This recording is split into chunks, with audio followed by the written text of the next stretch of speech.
Queen Elizabeth I reigned in turbulent times, and her right-hand man and chief minister, Francis Walsingham, had one mission: to keep her alive. Facing plots to replace or kill the Protestant Queen, Walsingham built up a complex network of spies and informants across England and Europe to provide him with vital intelligence. His use of ciphers, coded documents, and invisible ink was legendary. He was, as some described him, a master of deception and one of the greatest spy masters of all time. Walsingham used every trick in the book and invented some new ones. Invisible ink, double agents, codes, ciphers. He wanted to know what was going on, by whom, and where. He was prepared to use double agents, he was prepared to use torture, interrogations, threats, all in aid of what he saw was the future and success of England and the continuation of the Protestant Church. Walsingham's great contribution to the history of espionage was the development of incredibly sophisticated ciphers. This was an age before computers, and yet it's astonishing to look at the ciphers that he created. And his mind must have been like a steel trap. It was extraordinary. Quite simply, Francis Walsingham was the best spy master that this country's ever had.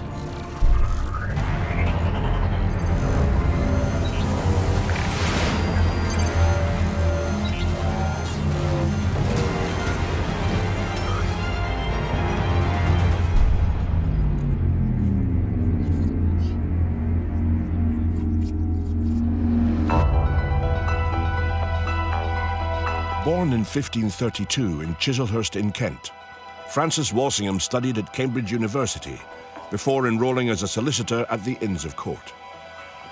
When Mary I came to the throne in 1553, Walsingham, who was a staunch Protestant, fled abroad and continued his law studies in Italy.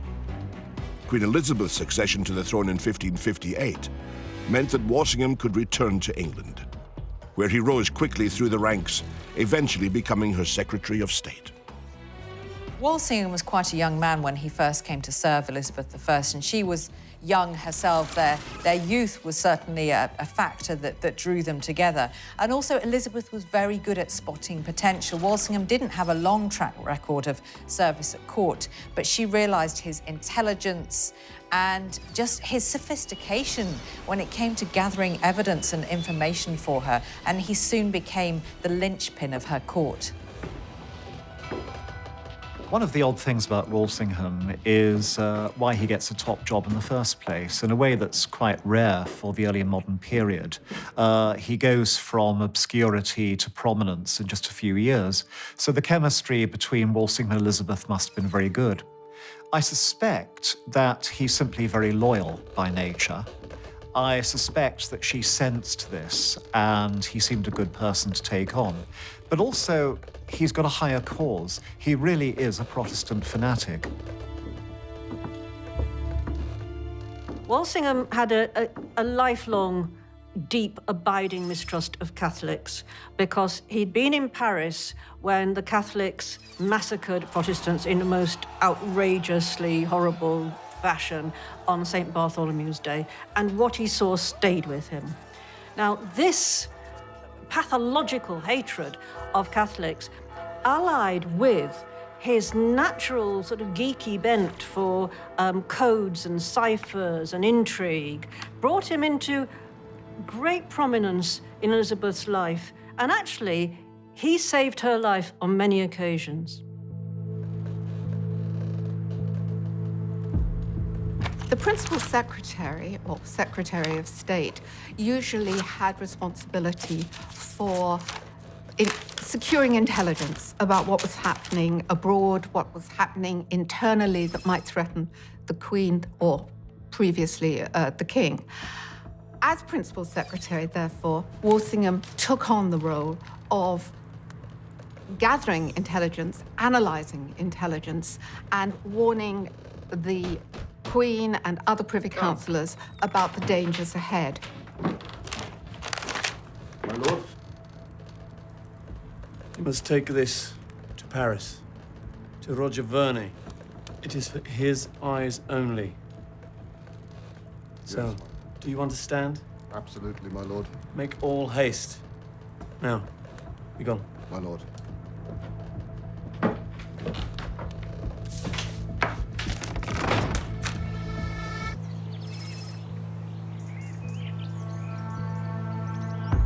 Queen Elizabeth's youth, and above all, her faith, made her a widely unpopular figure for Catholics in England, Scotland, and abroad. Talk of her being assassinated was widespread, making her closest supporters and advisors fiercely protective of their young queen. The young Queen Elizabeth was under the most intense pressure and threat from the whole of Roman Catholic Europe. Even though she herself had tried to find a middle way in religion, famously declaring that she did not wish to make windows into men's souls, she was seen as the enemy of the Catholic faith, and the Pope himself had not only sanctioned but encouraged her assassination by excommunicating herself and by saying that whoever killed her would be blessed in heaven. So the threat was incredibly real. It was always present, not just in the early years, but throughout her reign.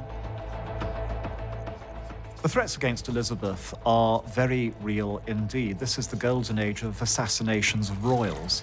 2 kings of France in succession, 1 leader of the Netherlands go down. There are a whole series of plots against Elizabeth, and although they all failed, remember only one has to succeed. A Catholic assassin actually got into her presence with a knife concealed, and he just lost his nerve. If that guy had been made of the stuff that martyrs are, Elizabeth would be dead.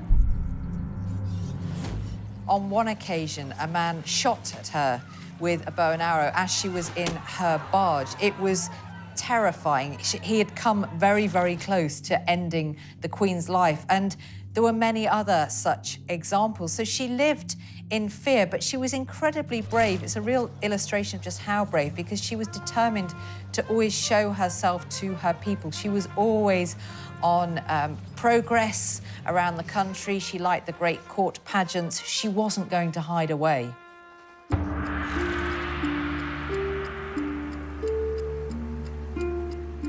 By far the biggest threat to Queen Elizabeth was her cousin, Mary, Queen of Scots, a staunch Catholic. Many people thought that she was the rightful heir to the throne of England, and throughout his career, Walsingham had to deal with a number of well-planned and well-funded plots to put her on the throne. She was Walsingham's nemesis. She represented everything that he was trying to defend Elizabeth against. She was the great hope of Catholic England. Why don't we get Mary with her royal blood on the throne, get rid of this heretic queen? So the Catholics were saying. Walsingham made it his life's work to get rid of the Scottish queen and protect his royal mistress. You could describe Mary, Queen of Scots, as Walsingham's nemesis, but it's even better to describe Walsingham as hers. She is his obsession. She is the Catholic legal heir to the throne of England and Ireland. She really does have an excellent claim in blood, which is why her son eventually succeeds. And she's got totally the wrong religion. So she terrifies English Protestants. And the prospect of having Elizabeth die naturally or unnaturally and Mary take over is the one thing that zealous Protestants have to stop. Walsingham hated Catholics. Mary, Queen of Scots, was a Catholic. And as far as Walsingham was concerned, Mary, Queen of Scots, was public enemy number 1. What news of our cousin, Walsingham? She remains in Bolton Castle, Your Majesty. We monitor closely her correspondence. It appears she is in regular contact with the Spanish ambassador. The very real and constant threat from Mary meant that Walsingham had her confined under house arrest in a number of stately homes, castles, and manor houses across England, where she had the illusion of privacy. But in reality, her movements and contacts were carefully monitored. Walsingham was spying on Mary, Queen of Scots, more than anybody else in the world. She was the main threat. And he had his double agents in the castles where she was being imprisoned. He was intercepting her letters. He had people at her court, because obviously she was the Queen of Scots and had been the Queen of France. She held her own court, even in prison. And he was infiltrating all of these groups. He knew everything that Mary, Queen of Scots, was doing and plotting. Mary, Queen of Scots may have been under the impression that she had her own private household. There was, in fact, no such thing as privacy for her. As her imprisonment went on, Walsingham placed more and more spies among her household ladies who were reporting back her every word, almost her every thought. They were asking her opinion, drawing information out of her. And Mary seems to have been unsuspecting for much of that time. She didn't realise that everything she did was being reported straight back to the great Spymaster. Most important of all was that one of her messengers, one of her couriers, had been suborned by Walsingham, and so that all the messages that she was smuggling out to the French ambassador's house were actually being opened, read, deciphered, and then replaced after copies had been made, so that Walsingham knew exactly what she was writing in terms of her correspondence. So Mary was spied upon very, very closely, but at the same time, she was cut off for the most part for many years from the outside world. So it was about isolating her and monitoring her, and they did that very successfully right to the end of her life.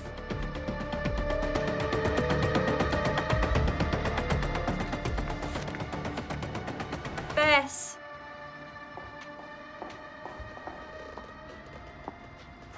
Take this personally to Norfolk and no other. Yes, madam.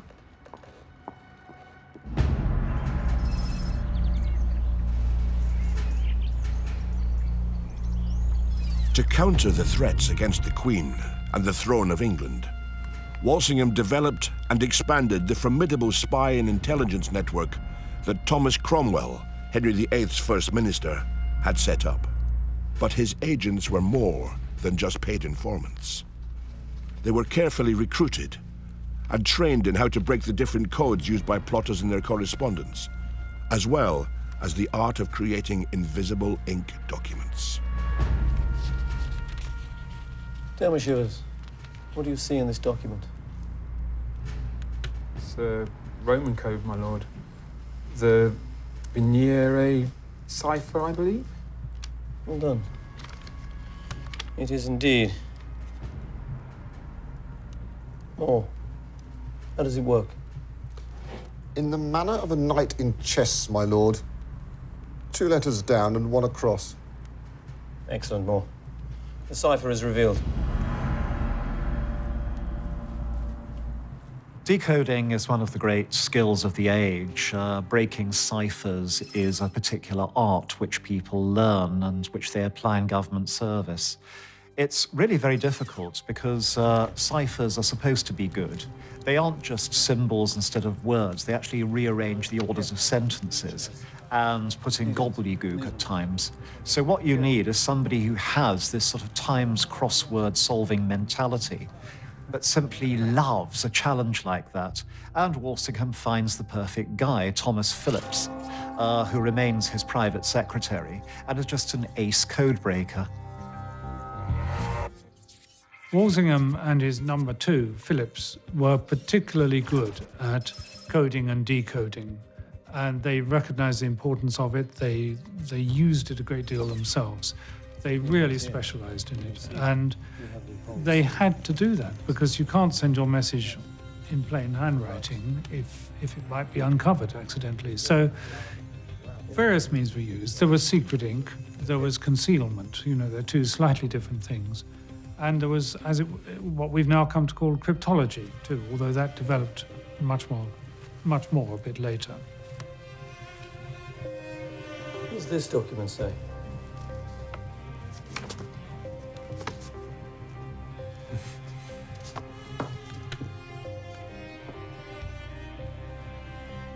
My dear ambassador, I trust this letter finds you well. Everything that Walsingham did, all the paid spies and the torture and the blackmail and moving spies around and playing them off against each other, came down to information. He wanted information so that he knew what was going to happen. He wasn't so concerned with what had already happened. He wanted to know what was going to happen in order to be several steps ahead of the game, to protect Elizabeth, to protect the country. And he wanted to protect Protestantism in England because he was fanatically anti-Catholic. The time has come, my friend, to awaken the sleeping dogs and release them on the... Heathen bitch. Heathen bitch. Invisible ink, one of the most important tools of our craft.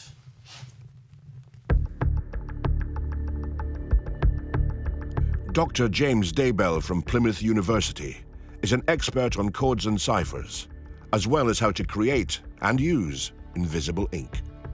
In the 16th and 17th century, we have a series of recipes for invisible ink that are printed in household manuals. And I have one of these recipes here in front of me, and I'll just read it to you. It's from a book published in London in 1660 by Johann Jakob Wecker, 18 Books of Secrets of Art.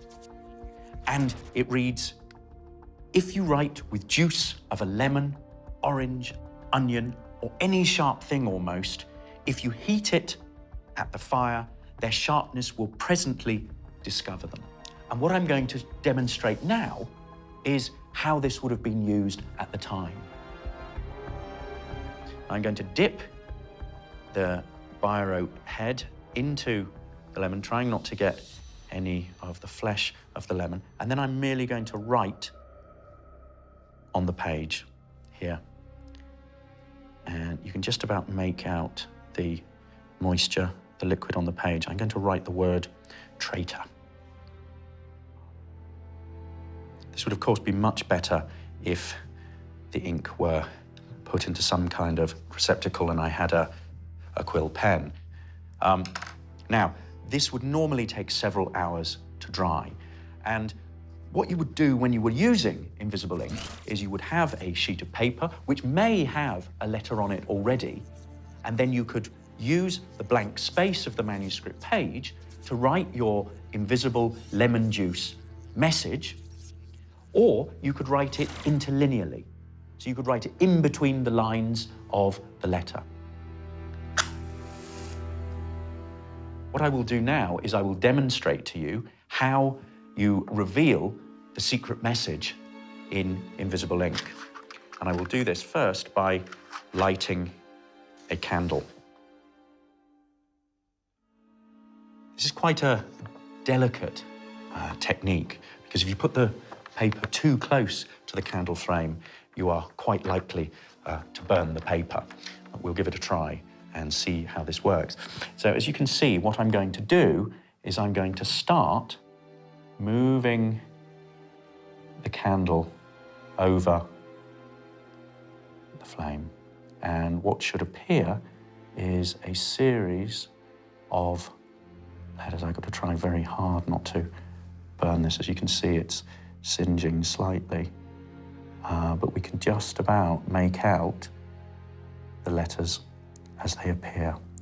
And you can see that as the lemon juice is heated by the flame, what we have is a sort of dark brown stain appearing that reveals the letter.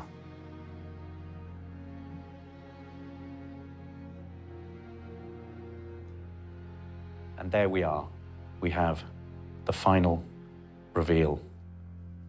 The lemon juice message, the invisible ink, is now discernible to the naked eye, and we have the word traitor.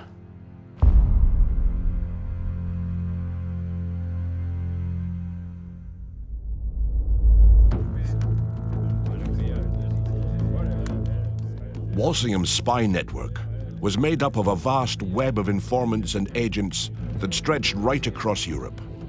This allowed him to trace lines of communication between Catholics both in England and abroad, and keep track of any plots.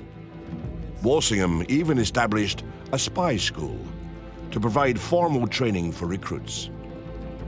It was incredibly pervasive and sophisticated. He developed new methods of gathering information. He had spies everywhere, not just in his own kingdom, but across Europe. There are two different types of people who tend to become Walsingham's agents. One is just a ne'er-do-well who likes living dangerously, enjoys cheating on people, and basically doesn't want regular work. He wants short-term, exciting, skullduggery work. The other and more useful type of agent is a reluctant Roman Catholic. That is somebody who actually wanted to serve the Catholic cause against Elizabeth's government, has been caught by Walsingham and offered his life and freedom in exchange for changing sides. And because these people know that they're going to suffer a horrible death if they don't produce the goods, they produce them very well. The big difference between the world of Sir Francis Walsingham and the world of James Bond is that people like Bond are highly professional, well-trained permanent agents. And basically, Walsingham's agents are either turncoats or the scum of the earth who are looking for a quick pound by dirty means.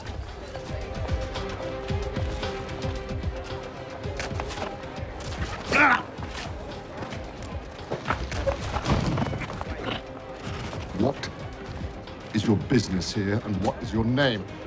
Many people believe that Walsingham was the founding father of the modern spy and espionage networks that are still in operation around the world today. Alan Judd is a career diplomat and intelligence specialist who studied Walsingham's career in detail. According to one estimate, Walsingham had about 59 agents, spies in Europe at one time. There may have been others we don't know about, but many of those would have been couriers. Some of them would have been the people who actually had the physical access to the information. Others would have been people who had to go and pay people, because pay was very important. It cost quite a lot of money to do that. You might be getting your information by bribing someone at the court in Paris, who might be quite loyal, except that he's corruptible. And that's going to cost quite a lot of money, rather more than you're paying your courier, probably. One of the great difficulties facing the intelligence agencies, whether we're talking today, 500 years ago, 1,000 years ago, is not just gathering information in the first place, it's communicating it back either to headquarters or to those whose job it is to act upon it. We can look in Roman times, and Caesar had his different codes, the way that information could be communicated, that even if it fell into enemy hands, could not be understood clearly. And Walsingham was exactly the same. His fondness for codes and ciphers was absolutely fundamental to all the work he did. There was no point gathering information on a suspected plot if that was then discovered by those plotting. So he had to ensure that those people gathering the information and providing it could send it back to wherever he was based without risk of it being compromised.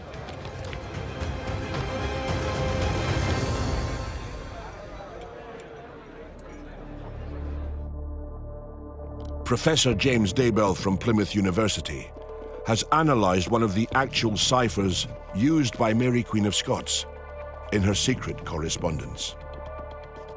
Walsingham wasn't the only person who used ciphers in early modern England.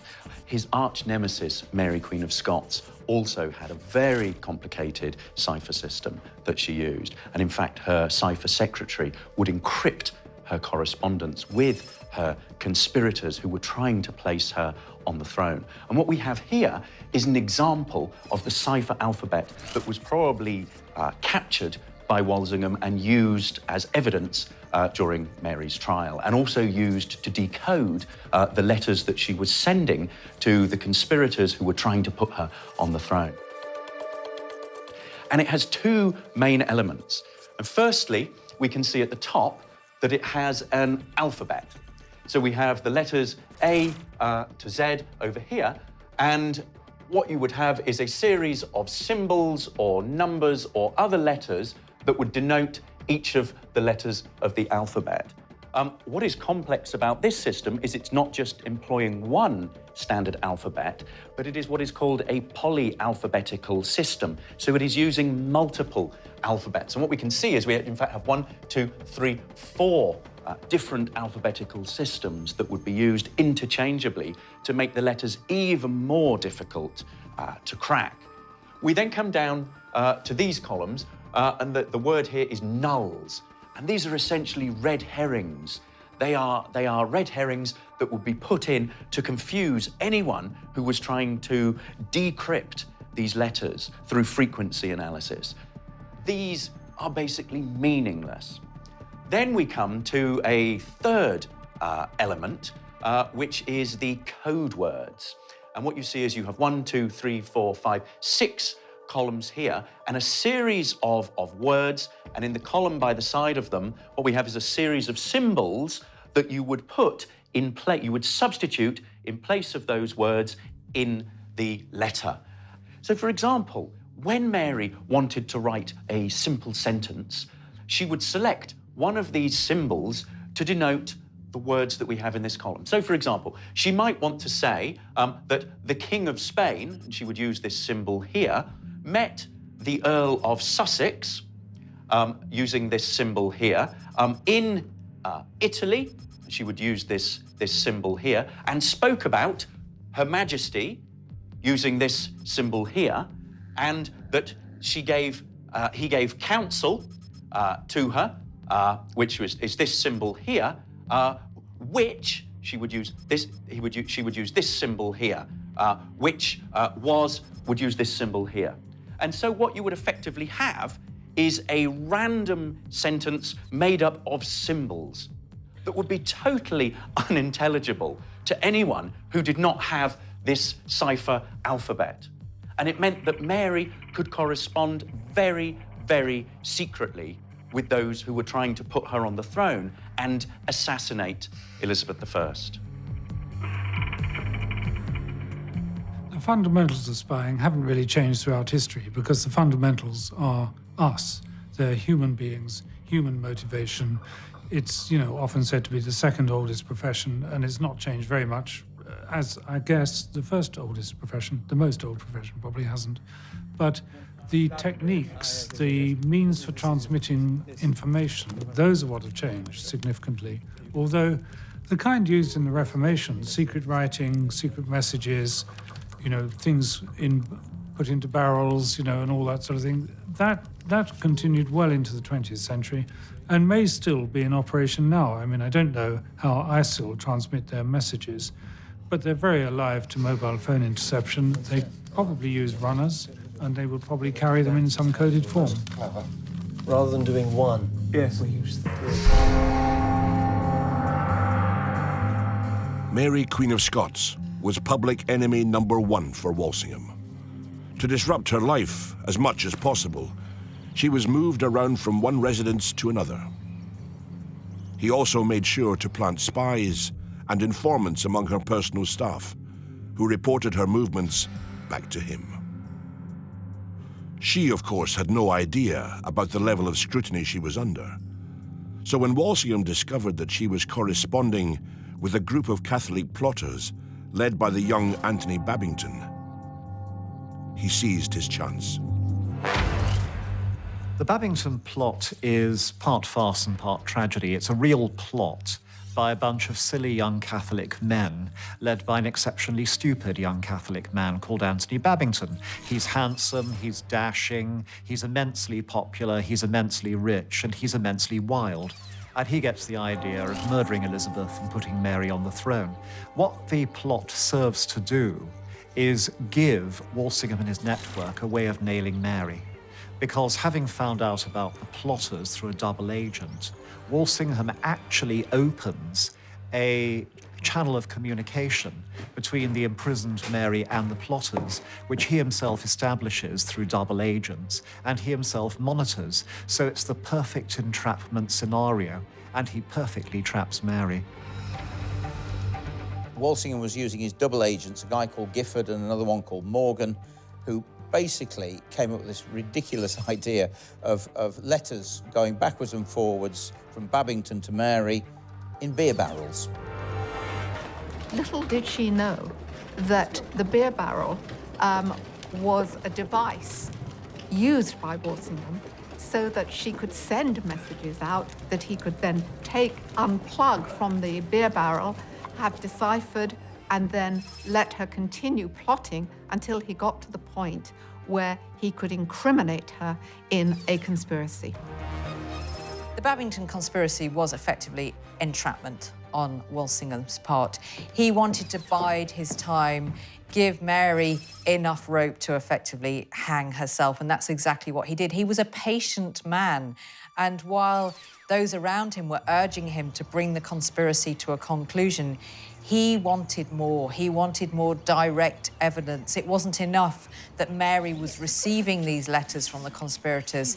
He wanted a letter from her that categorically stated her own involvement. And that's the prize he waited for, and he got it. In 1585, Mary answered a letter from Anthony Babington where he revealed to her his plans to free her and also his plans for an assassination against Elizabeth. She replied to that, but not agreeing in point of fact to the assassination. That letter came into the hands of Thomas Phillips and Walsingham, and a postscript was added by them, which implicated Mary directly in the Babington plot. So Mary knew about the plot, but part of the evidence against her was doctored, but it convinced Elizabeth that Mary was planning to have her assassinated, and it was that that led her to agree, albeit reluctantly, for Mary to be put on trial.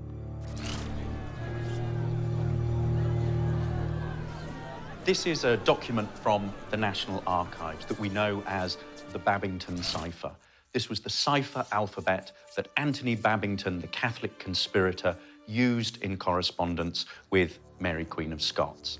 And you can see here these various sort of squiggles or symbols that denote various words have been decrypted. And we assume that this is the hand of Thomas Phillips, the master Elizabethan cryptographer working in the service of Walsingham. We can see down at the bottom that it has been signed by Anthony Babington. And what is telling is that it appears from this sentence here that Babington has confessed about this cipher, perhaps under duress, perhaps under torture. And it says, "This last is the alphabet by which only I have written unto the Queen of Scots or received letters from her." And he signs it here, Anthony Babington.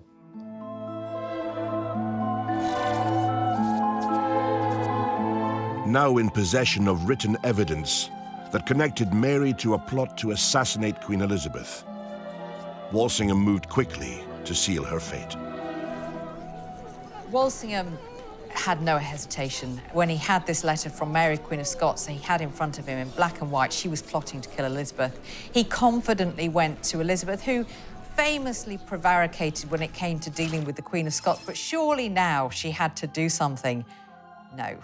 Elizabeth continued to hesitate, and you can see why. She was setting a very dangerous precedent in convicting an anointed queen, in having an anointed queen put to death. What's to say somebody couldn't come along and do the same to her? Elizabeth had very good reasons for not wanting Mary to be put on trial and certainly not wanting her to be executed. It took until October for the trial to take place. And when it did take place, Elizabeth did not want a sentence to be given, because once the sentence was given, she would be forced into a position of either agreeing to an act of pardon or in signing a death warrant. And she knew her privy councillors would put a huge amount of pressure on her not to give a pardon.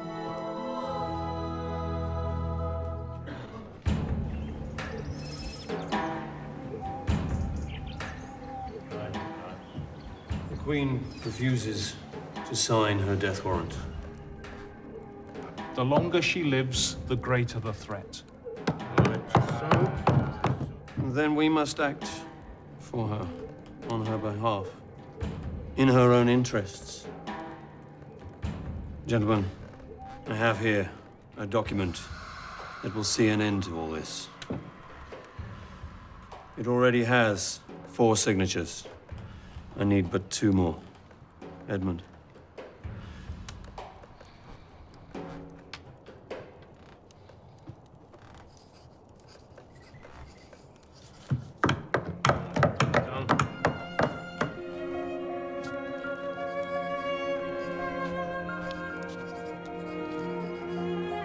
Mary, Queen of Scots, was finally executed on the 8th of February, 1587. On Walsingham's orders, the body was then stripped of all its clothing and then burned so that no relic survived.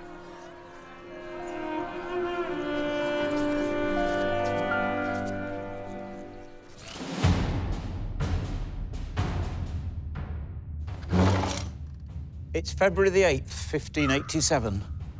The Catholic Mary Queen of Scots walks down the staircase of Fotheringay Castle into the Great Hall. Waiting for her is a block, a basket, and an executioner. Mary was wearing a black dress. She took it off, and beneath was a red petticoat, blood red, the sign of a Catholic martyr. Then one of her maids placed a white handkerchief around her face, and she knelt down and placed her neck on the block. Then the executioner, Simon Bull, took up his axe and made the first blow to take off her head, and it bit into the back of her head. The crowd was absolutely horrified, and Mary turned her head towards the executioner and uttered the words, "Sweet Jesus." She then placed her neck back on the block, and Simon Bull took the second blow, which still didn't sever the neck. And the head was hanging from the last sinews of her neck down the block when Simon Bull took his pocket knife out, grabbed hold of the head and cut the last sinews of Mary's neck, and the head dropped into the basket. It was then customary for the executioner to take the head out of the basket and hold it aloft in front of the crowd as the Dean of Peterborough shouted the words, "So perish all enemies of Queen Elizabeth." The execution of Mary, Queen of Scots, was not as one might have hoped for an anointed queen. It took several blows of the axe to sever her head, and then when the executioner held her head aloft, he held it by the hair, which was in fact a wig, and the head dropped away. It was almost farcical had it not been so gruesome. Elizabeth was full of remorse at the death of her cousin and the killing of a queen. She blamed Walsingham for forcing her to do it, and he fell out of favour because of it. How true was all that? Was she really full of remorse? Or was that an act? And was she really saying, "Thank goodness we've got rid of this troublesome woman"?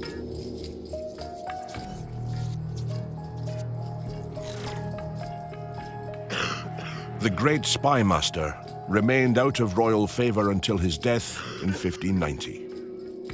It was a sad end for a man who had devoted his life's work to protecting a queen who now shunned him. To add insult to injury, Elizabeth had never agreed to proper funding for his espionage work. So Walsingham had put most of his own money into making sure his spy network was a success, and was never repaid. It's rumored that he was so deep in debt at the end that he was buried at night, so that his creditors wouldn't steal his coffin.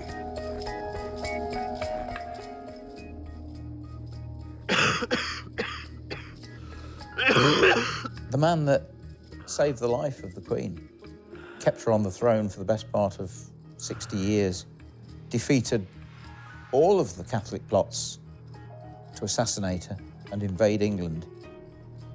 Nearly bankrupt because of the fact that no one paid for the spy network apart from him. She never came to see him. She didn't treat him well.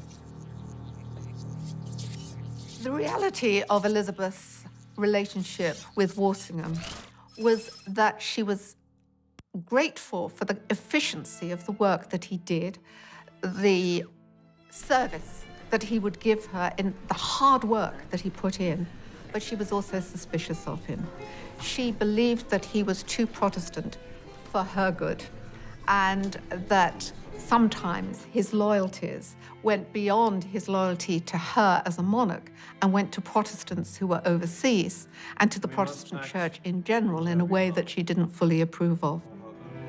Certainly, the whole controversy around the signing of the death warrant of Mary, Queen of Scots, had an incredibly negative effect on Elizabeth's relationship with Walsingham. I think there's a sense of disillusionment on Walsingham's part. He had served her utterly faithfully all this time, but the way in which she dealt with the whole affair and tried to distance herself from it, I think, did lose some respect by Walsingham. Their relationship did recover ultimately, but by then he was a dying man. Walsingham had inherited an embryonic spy network from Thomas Cromwell, which he greatly enlarged and expanded, finally building one of the largest intelligence operations in the world. It was the foundation for today's British Secret Service. But without doubt, his greatest legacy was the length and success of Queen Elizabeth's reign. At the time, no one thought she would survive for more than a few years. But in the end, she spent over 4 decades on the throne, in a period now known as the Golden Age. I think there can be no doubt whatsoever that Walsingham saved Elizabeth's life. I think without him and without his spy network, she would have died much sooner, and it would not have been a natural death. She would have been assassinated. She owed her life to Francis Walsingham.